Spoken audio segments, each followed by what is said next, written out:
Cash flow statement counting है ये। अस्सलाम वालेकुम बच्चों, कैसे हैं? ठीक है। अच्छा, लास्ट लेक्चर में हमने स्टेटमेंट ऑफ कैश फ्लोज के जो बेसिक चीज़ें हैं उनको स्टडी किया था।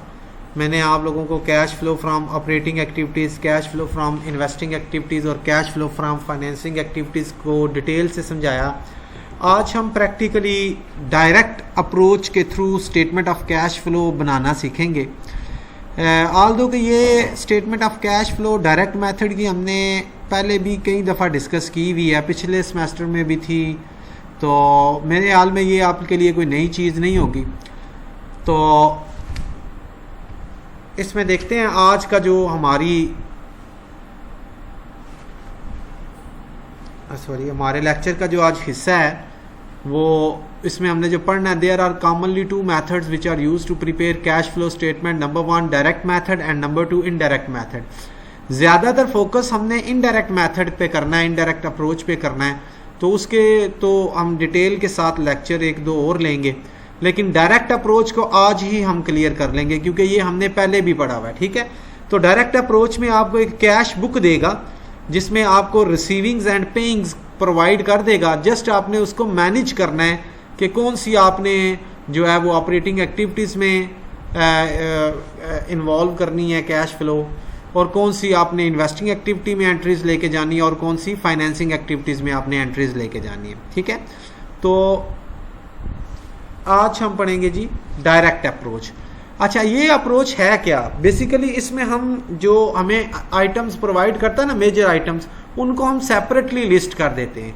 लिस्ट कैसे मीन, कोई ऑपरेटिंग एक्टिविटीज़ में लिस्ट हो जाएंगे, कोई इन्वेस्टिंग एक्टिविटीज़ में लिस्ट हो जाएंगे, और कोई फाइनेंसिंग एक्टिविटीज़ में लिस्ट हो जाएंगे। ठीक है, जब हम लिस्ट करने लगेंगे तो हम जो रिसीविंग होंगी उनको ऐड करते जाएंगे और जो पेइंग्स होंगी उनको हम लेस करते जाएंगे। ठीक है, तो ये डायरेक्ट अप्रोच है।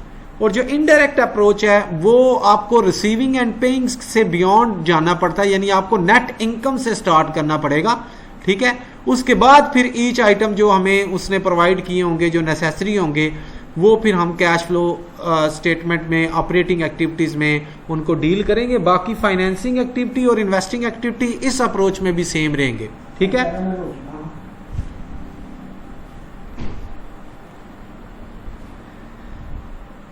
अच्छा, तो वो इसमें भी सेम रहेंगे। ठीक हो गया जी। अभी एक मैंने एग्जाम्पल लिया आपकी बुक में से ही, ये क्वेश्चन है, इसके जो डेबिट साइड है यानी लेफ्ट साइड है उसमें सारी रिसीविंग्स दी हुई हैं, और जो क्रेडिट साइड यानी राइट साइड है उसमें सारी पेइंग्स दी हुई हैं। बैलेंस ओपनिंग दिया हुआ है 12,000, रिसीट फ्रॉम कस्टमर है 5,70,000, रिसीट फ्रॉम एसेट सेल्स है 12,000, रिसीट फ्रॉम स्टॉक इशुएंस है 15,000, और पेइंग साइन पे मर्चेंडाइज पेमेंट है, वेजेस एंड ऑपरेटिंग एक्सपेंसेस की पेमेंट है, इंटरेस्ट की पेमेंट है, टैक्स की पेमेंट है, एसेट परचेज किए हुए हैं, और नोट रिसीवेबल रिटायर किए हैं, यानी उनकी जो हमने वैल्यू पे करना था उसको हमने सेटल डाउन किया, और हमने डिविडेंड्स पे किए हैं, और जो एंडिंग बैलेंस है वो हमारे पास 17,000 है। वो ये कह रहा है कि ये जो 17,000 है एंडिंग बैलेंस, ये इसको ज़रा बताएं ये कैसे आया है। तो हमने 3 किस्म की एक्टिविटीज़ यहाँ पे शो करनी है।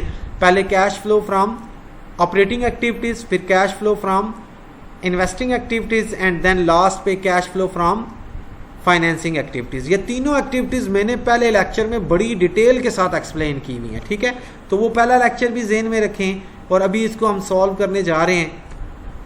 ले जी, ये आपके सामने ये सॉल्व हुआ है क्वेश्चन। पहले हेडिंग देंगे cash flow from operating activities. इसमें अब आपने सारा वो काम मेंशन करना है बिजनेस का जो रेगुलर एक्टिविटीज़ हैं, लाइक किसी कस्टमर से कोई रिसीविंग हुई है वो यहाँ पे रिकॉर्ड होगी, कोई चीज़ें आपने परचेज़ की हैं वो यहाँ पे रिकॉर्ड होंगी, कोई चीज़ें आपने सेल की हैं वो यहाँ पे रिकॉर्ड होंगी, कोई एक्सपेंसेस पे की हैं वो यहाँ पे रिकॉर्ड होंगे, और कोई अगर आपको इनकम हुई है वो यहाँ पे रिकॉर्ड होगी। ठीक है, कोई टैक्सेस वगैरह पे की हैं वो यहाँ पे रिकॉर्ड होगा।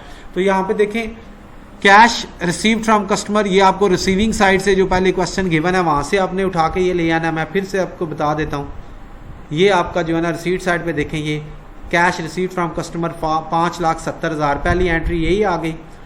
ठीक है, फिर उसके बाद कैश पेड फॉर मर्चेंडाइज, ये आप देखें इसने अंडर ब्रैकेट, जो पेइंग है वो आपने अंडर ब्रैकेट लिखनी है, और जो रिसीविंग्स हैं वो आपने एज इट इज़ लिख देनी है। ठीक है, फिर उसके बाद आपने वेजेस पे की हैं वो अंडर ब्रैकेट लिख लें, इंटरेस्ट पे किया वो अंडर ब्रैकेट लिख लें, कैश पेड फॉर टैक्सेस है वो अंडर ब्रैकेट लिख लें, और यहाँ अब आप इसका net cash flow provided from operating activities find कर लें। वो कैसे आएगा, 5,70,000 में से ये सारी अंडर ब्रैकेट अमाउंट माइनस कर देंगे, यानी 5,70,000 में से 3,19,000 भी माइनस करेंगे, 2,18,000 माइनस करेंगे, 8,000 माइनस करेंगे एंड देन 5,000 माइनस करेंगे, तो net cash flow provided from operating activities आ जाएगा 20,000। ठीक है, अब उसके बाद अगला सेक्शन है cash flow from investing activities. इसमें आपने सिर्फ जो एसेट्स की इन्वेस्टमेंट है ना और जो एसेट्स की सेल्स हैं वो यहाँ पे रिकॉर्ड करनी है आपने। तो यहाँ पे इस क्वेश्चन के अंदर देखें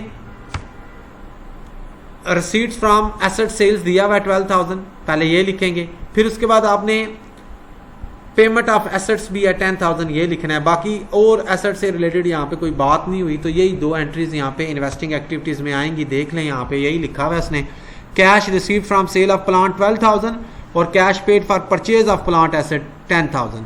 तो जो 2,000 है ये बैलेंस है, net cash flow provided from investing activities 2,000। अब आ जाएं cash flow provided from investing activities हो गया। अब फाइनेंसिंग एक्टिविटीज देखते हैं। तो फाइनेंसिंग एक्टिविटीज में डिविडेंड पेमेंट आ जाता है, ट्रेजरी स्टॉक आ जाता है, इशुएंस ऑफ स्टॉक आ जाता है। तो पहले रिसीट साइड पे देखें, रिसीट फ्रॉम स्टॉक इशुएंस 15,000 पहले ये लिखेंगे, और फिर उसके बाद पेमेंट फॉर नोट्स रिटायरमेंट ये माइनस करेंगे और पेमेंट फॉर डिविडेंड ये माइनस करेंगे। देखें इसको भी इसने सॉल्व किया हुआ है।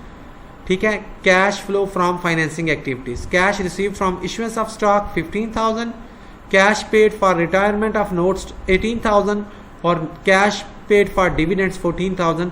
अब आप यहाँ एक बात नोट करें कि आपकी रिसीविंग कम है और पेइंग ज़्यादा है, तो बैलेंस आपका अंडर ब्रैकेट आएगा, क्योंकि अंडर ब्रैकेट वाली अमाउंट माइनस वाली ज़्यादा है। तो 17,000 आप क्या करेंगे, अंडर ब्रैकेट में लिखेंगे। अब यहाँ अब आपने एक नोट करनी है बात कि 20,000 जो है ऑपरेटिंग एक्टिविटीज़ का पॉजिटिव बैलेंस है, 2,000 जो है वो इन्वेस्टिंग एक्टिविटीज़ का पॉजिटिव बैलेंस है, और 17,000 जो है वो फाइनेंसिंग एक्टिविटीज़ का नेगेटिव बैलेंस है। तो पहले दो ऐड और तीसरे वाला लेस कर देंगे, यानी 22,000 में से 17,000 माइनस करेंगे, तो आपके पास नेट इंक्रीज या चूंकि ये इंक्रीज है, 22,000 आपका इंक्रीजिंग बैलेंस है और 17,000 डिक्रीजिंग है, तो ओवरऑल जो रिजल्ट निकला वो 5,000 इंक्रीज हुई कैश आपकी। ठीक है, तो नेट इंक्रीज इन कैश कितनी आ गई 5,000, और जो पिछला बैलेंस है हमारे पास ओपनिंग वो है 12,000, वो इसमें ऐड कर लें तो टोटल अब आपके पास एंडिंग बैलेंस आ जाएगा 17,000। तो ये आपके पास कैश फ्लो स्टेटमेंट आ गई कि कैश कहाँ कहाँ से हमने रिसीव की और कहाँ कहाँ पे की, और शुरू में बैलेंस कितना था और एंड पे बैलेंस कितना है ये देख लें, वेरीफाई हो गया। क्वेश्चन में उसने ओपनिंग बैलेंस दिया हुआ था 12 और एंडिंग बैलेंस दिया हुआ था 17, तो हमने ये बता दिया कि एंडिंग बैलेंस 17,000 कैसे आया। ठीक है, तो this is cash flow statement by using direct approach. तो ये डायरेक्ट अप्रोच में सीधी सीधी रिसीविंग एंड पेइंग्स हमने कंसिडर करनी है। जो रिसीविंग्स हैं वो ऐड, जो पेइंग्स हैं वो लेस, एट द एंड आपके पास एंडिंग बैलेंस आ जाएगा जो कि वेरीफाई होना चाहिए जो आपको गिवन एंडिंग बैलेंस है उसके साथ। ठीक है, तो ये आपके पास कैश फ्लो स्टेटमेंट थी जी डायरेक्ट अप्रोच के थ्रू। ठीक है, इंशाल्लाह नेक्स्ट जो लेक्चर आ रहे हैं वो बड़े इंपॉर्टेंट हैं, इनडायरेक्ट अप्रोच, वो उसको हम कंप्रीहेंसिवली स्टडी करेंगे। ठीक है, वो मैं 1 बाय 1 आपको जो आइटम्स वहाँ पे यूज़ होंगे, ठीक है, वो समझाऊंगा डिटेल के साथ। उसके 2 सेक्शन सेम हैं। ठीक है, इनडायरेक्ट अप्रोच में cash flow from investing activities इसी तरह ही आएगी, cash flow from financing activities भी इसी तरह आएंगी। सिर्फ पहली जो है ना cash flow from operating activities वो डिफर है, वो डायरेक्ट अप्रोच में उसकी अप्रोच अलग है और इनडायरेक्ट अप्रोच में वो डिफरेंट वे से फाइंड होती है। ठीक है, ये डिफरेंस है दोनों में। बाकी 2 जो पोर्शन है, तो जो यानी 2 एक्टिविटीज़ हैं, इन्वेस्टिंग एक्टिविटीज़ और फाइनेंसिंग एक्टिविटीज़, वो दोनों में सेम है। ठीक है, तो नेक्स्ट लेक्चर में इंशाल्लाह जो है वो आपको cash flow from operating activities, cash flow from investing activities और cash flow from financing activities by using indirect approach समझाऊंगा। तो नेक्स्ट लेक्चर के लिए जो है वो अपने आप को प्रिपेयर कर लें। उसमें मैंने आपको शुरू में चीज़ें बता दी थी कि इनडायरेक्ट अप्रोच क्या होती है, डायरेक्ट अप्रोच क्या होती है, उसको स्टडी कर लें ताकि अगले लेक्चर को सुनने से पहले आपके माइंड में चीज़ें पहले ही सेटल हों कि कैसे हमने इनडायरेक्ट अप्रोच को लेके चलना है। तब तक के लिए अल्लाह हाफिज़।